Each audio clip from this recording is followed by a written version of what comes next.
Is D.I.D. real? What causes it? Is it demon possession? How common is D.I.D? Can it be treated? This week we'll take some of the mystery out of D.I.D. Welcome back to our Change How You Think weekly video podcast. If you'd like to hear from us every week, then subscribe to our videos on YouTube or click on the weekly video tab at the top of this webpage, fill in the subscription form, and you'll get our free self-assessment ebook, Healthy Moods, along with your choice of mental, spiritual, or relationship information. D.I.D. stands for Dissociative Identity Disorder. It used to be known as multiple personality disorder. It's a mental health condition that is thought to be uncommon, so you rarely hear about it except in movies which sensationalize the condition and create significant misunderstandings. We actually don't talk about D.I.D. in our book or our online program, Free Your Mind, because we've rarely been asked about it. That all changed a few months ago when we sent a survey to our email subscribers asking for topics they would like us to discuss in our weekly videos. One reply that caught our eye was from a subscriber with D.I.D. who asked us to help Christians understand this condition. This person had experienced thoughtless, hurtful comments from believers and even abusive deliverance sessions where they attempted to cast demons out of them. At our request, the subscriber put the word out to her Facebook group of Christians with D.I.D. that we were looking for ways to improve understanding among Christians. We were overwhelmed with the response. So many of the group had been hurt and spiritually abused by the Christian community. We knew we had to help, and that's why we're talking about it today. Dissociative identity disorder is a huge topic that we can't do justice to in a short video, and we are not experts, but we want to give you some information so you can be more understanding and even helpful when you meet someone with this condition. Dissociation just means you feel disconnected from your body. It has a wide spectrum of intensity with D.I.D. at the extreme end. The mildest form is something as simple as daydreaming when you're bored.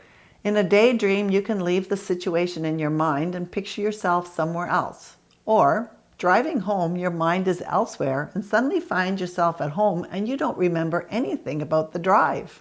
I surprised myself how easy it was to dissociate one time years ago while I was actually speaking. I had done the same presentation so many times that month that I was totally bored. During the talk, I found myself floating above the crowd, watching myself drone on and on. It was a strange experience. I thought it wouldn't be a good idea to stay there, so I quickly returned to the podium and continued speaking.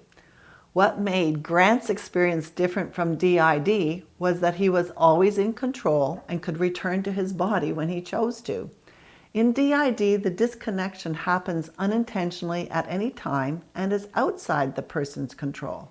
The ability to dissociate is actually a God-given gift. Extreme or complete dissociation is a coping mechanism. It takes place to allow children up to around age 8 to survive severe, unbearable trauma that would normally destroy their personality.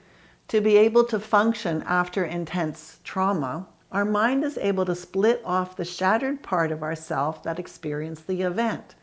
That part is then locked away where it can't disrupt the day-to-day life of the person. Every time that level of trauma is experienced, the process repeats and another part is created. That's how a person can have many parts or personalities. There can be one for every severe traumatic event.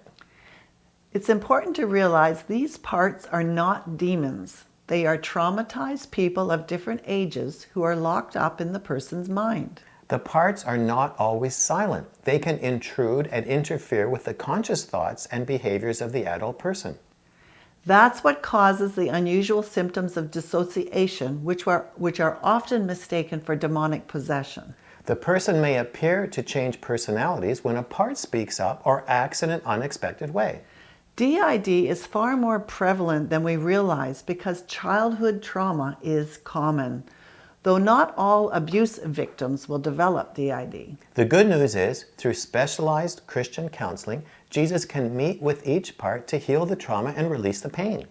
People with a history of trauma and dissociation need our love, acceptance, support, and to be believed, not a deliverance session. It takes a great deal of emotional strength to live with D.I.D. They are not weak, defective, or violent people. In fact, they are more understanding and forgiving because of what they've lived through. You can't cast out a part. They need healing, which Jesus loves to do. People with D.I.D and a history of trauma need to feel safe, especially in the church. Many of them have been deeply hurt by Christians. Here are 2 quotes from our survey that will help you understand how they are feeling and how we can help. If Christians could understand that sometimes there are lost, traumatized, parentless little children hidden inside of adult bodies, they could help greatly in the healing process. And then this one. I wish Christians understood that D.I.D does not make me less Christian than them. And when I'm struggling, it doesn't mean I lack faith or that I'm in sin or possessed. In particular, I wish the church could just realize how important they are to my ability to heal and be well, that they have possibly the most vital role in caring for the vulnerable and traumatized. So you see, there are so many hurting people in our families and churches. Ask God to show you who needs extra love and encouragement so you can be His hand extended to them. Below this video, we've included some links to resources that will help you better understand D.I.D. If you'd like to heal from past wounds and unload your emotional baggage, you can come join us in Free Your Mind. Free Your Mind is an online self-study program that will help you change how you think. It will guide you through a pathway of healing mentally, spiritually, and emotionally. Through 15-minute videos, regular live group coaching calls, an online community forum, and 24-hour access to our entire video library, you can work at your own speed, anytime, from anywhere in the world, on any device, to begin the life-changing transformation you've been looking for. You can learn more about it by using the links below this video. We'll talk to you next week, but this week, ask Jesus who you can encourage today.